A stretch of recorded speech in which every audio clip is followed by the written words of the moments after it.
Bapak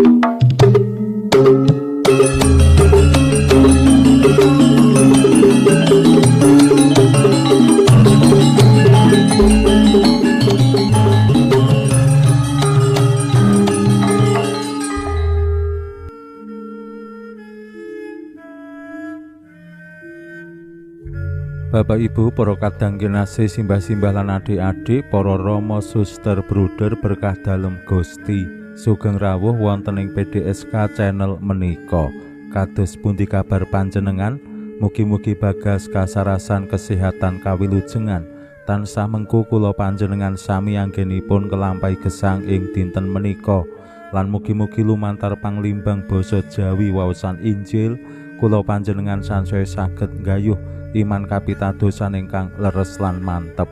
Langkung-langkung anggenipun kula panjenengan sansaya gentur nyawisaken diri sacara rohani ngriyayakake Natal lan nampi rawuh dalem Gusti. Mirungganipun kados pundi kula panjenengan tansah ngaturake panuwun ing ngarsa dalem Gusti awit pakaryan agung kula panjenengan kepareng lair wonten ing alam donya menika. Prastawa babagan kehamilan menika dados salah setunggal perkawis ingkang sacara positif ngetingalake sih nugroho dalem Gusti tumraping brayat, tumraping perempuan. Ning sacara negatif menika nggih tumrap brayat-brayat zaman menika sok-sok kehamilan dadi beban. Wonten ing kitab suci mirungganipun ing Injil, kehamilan menika dados nugroho dalem Gusti. Ibu Maria kados pundi dicariyosaken anggenipun hamil menika wonten cawe-cawenipun Allah lumantar Hyang Roh Suci. Semanten ugi Santa Elisabet, Allah ugi cawe-cawe makarya wonten ing kehamilanipun. Menika ngetingalake bilih pakaryan dalem Allah marang suami lan istri wonten ing gesang bebrayatan. Menika dados srana Allah tetep makarya. Jaman rumiyin Allah nitahake manungsa saka lebu, saka lemah, lan sakmenika lumantar Adam kawa lan anak turunipun Allah nitahake manungsa lumantar katresnanipun suami lan istri. Nanging wonten ing kenyataan pasujaraning gesang ing alam donya, kehamilan menika pranyata boten namung wonten ing brayat, wonten lare-lare sing dereng menikah wis bisa hamil. Merga menapa nggih pergaulan sing bebas, sing tanpa wates. Menika dados tantangan anggenipun kados pundi kula panjenengan tetep maknani bilih kehamilan menika pakaryaning Allah nugrahaning sih dalem Gusti. Waosan Injil dinten menika paring pitedah dumateng kula panjenengan sami kados pundi Sakaria lan Elisabet ingkang sampun yuswa lan dianggep mandul menika nampi sih nugroho dalem Allah saged hamil. Mila yen ngelingi menika kadangkala kula manggi wonten brayat-brayat sing kepengin banget kagungan putra ning dilalah Gusti dereng maringake. Le urip bebrayatan wis ngasih 5 tahun, 10 tahun, 12 tahun ning dereng diparingi. Menika temtu dados pengajeng-ajeng tumraping brayat sak lumrahe. Ning wonten ugi brayat-brayat sing boten purun malih kagungan putra, utawi nggih yen kagungan putra namung setunggal utawi kalih. Brayatipun Sakaria lan Elisabet anggenipun nampi sih nugroho dalem Allah ingkang dipun sebat mandul. Menika temtu dados aib, ning Allah kersa ngluwari aib brayatipun Sakaria lan Elisabet.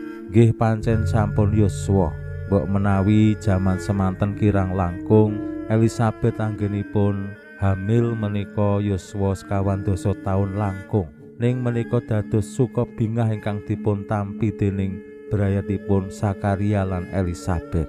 Kados pundi cariyosipun? Monggo kita pirengaken sabda dalem Gusti ing dinten menika lan kita wiwiti kanthi sembayang sawetawis.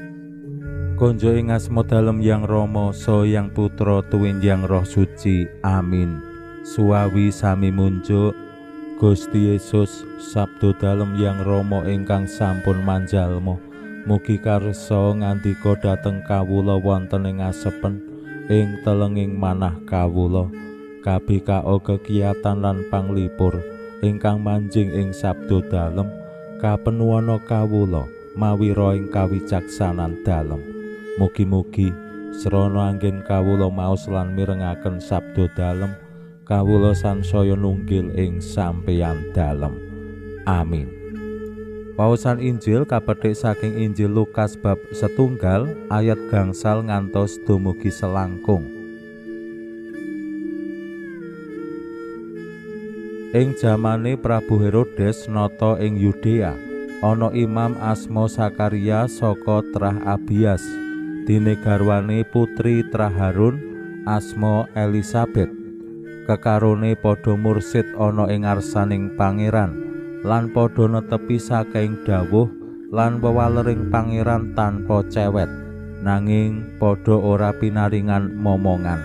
Awit Elisabet iku gabuk, mongko kekarone wus lungse ing yuswa.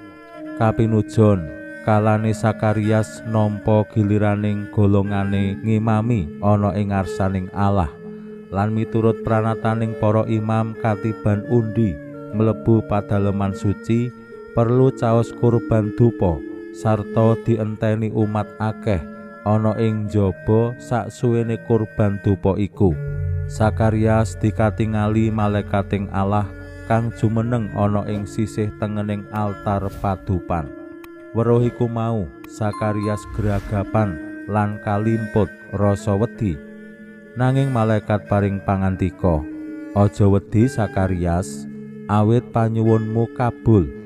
Garwamu Elisabet bakal mbabar putra kakung kang kudu kok tengeri mawa asma Yohanes. Sliramu bakal bungah suka gambira lan akeh wong sing padha bungah marga laire. Awit putramu iku bakal agung ana ing ngarsaning pangeran lan ora bakal ngombe anggur utawa inuman liyane, sarta kapenuan ing Hyang Roh Suci wiwit saka ing guwa garba. Apa maneh akeh putra-putra Israel sing bakal dibalekake ngabdi marang pangeran Gusti Allahe, lan bakal ndhisiki tindak dalem mawa semangat lan prabawane Elias.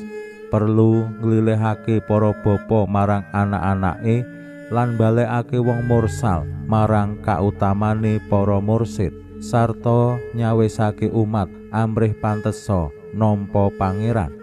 Dene Sakarias nyuwun priksa marang malaikat, "Kados pundi mangertos kula menawi badhe kalampahan mekaten, awit kula lan semah kula sampun sepuh?" Malaikat paring wangsulan, "Aku iki Gabriel kang piniji ana ing ngarsaning Allah. Aku diutus mrene asung kabar kabungan iki marang kowe. Ngertiya, kowe bakal bisu lan ora bisa guneman nganti tekan dina kelakone iki kabeh, jalaran sliramu ora ngandel marang kandhaku kang bakal kabukten nyata." Saksuwene iku mau wong-wong padha ngenteni Sakarias lan padha eram dene suwe anggone ana ing padaleman suci. Wasana Sakarias metu nanging ora bisa guneman. Wong-wong nuli mangerti manawa Sakarias dikatingali ana ing padaleman suci. Sakarias banjur aweh tandha mawa solah bawa nanging lestari bisu. Sarampunge giliran ngladeni ing padaleman suci, Sakarias kondur. Ora watara suwe Elisabet garwane nggarbini lan singidan sakjerone 5 sasi. Tembunge, "Iki pakaryaning pangeran tumrap ing aku. Saiki pangeran dangan ing penggalih birat kawiranganku." Makaten sabdo dalem Gusti. Suawi sami munjuk Gusti, kawula munjuk sembah nuwun karana sabdo dalem. Sabdo dalem dadosa obor ingkang madangi margining gesang kawula. Katuntuna kawula sageta sabdo dalem menika numusi manah ngantos tansah ngrembaka kangge nggayuh gesang ing suwarga. Amin. Bapak Ibu para kadang kinasih simbah-simbah lan adik-adik, cariyos bab kados pundi brayatipun Sakarias lan Elisabet nampi nugroho agung babar putra kakung ingkang samangke tinengeran asma Yohanes menika dados pitedah tumraping kula panjenengan bilih Allah kersa cawe-cawe makarya wonten ing brayat asung kawilujengan paring putra tumraping Sakarias lan Elisabet anggenipun nengga nampi momongan. Menika salah setunggal bentuk utawi sinugra dalem Allah lan temtu menika nggih dados gegambaran bilih Allah tetep makarya wonten ing brayat. Mila kados pundi kula panjenengan sami mirungganipun Bapak Ibu ingkang gesang bebrayatan tansah pitados lan lajeng sumindhi dumateng panguwasaning Allah anggenipun bangun gesang bebrayatan. Boten namung ing babakan momongan, ninggih ing babakan sanesipun, umpamane ya soal ekonomi, soal bangun relasi, soal macem-macem, Allah tetep makarya lan kados pangandikanipun Elisabet, saiki pangeran dangan ing penggalih birat kawiranganku.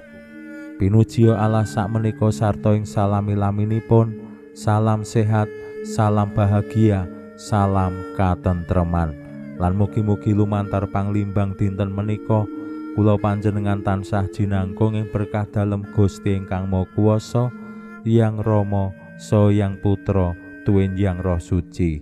Amin.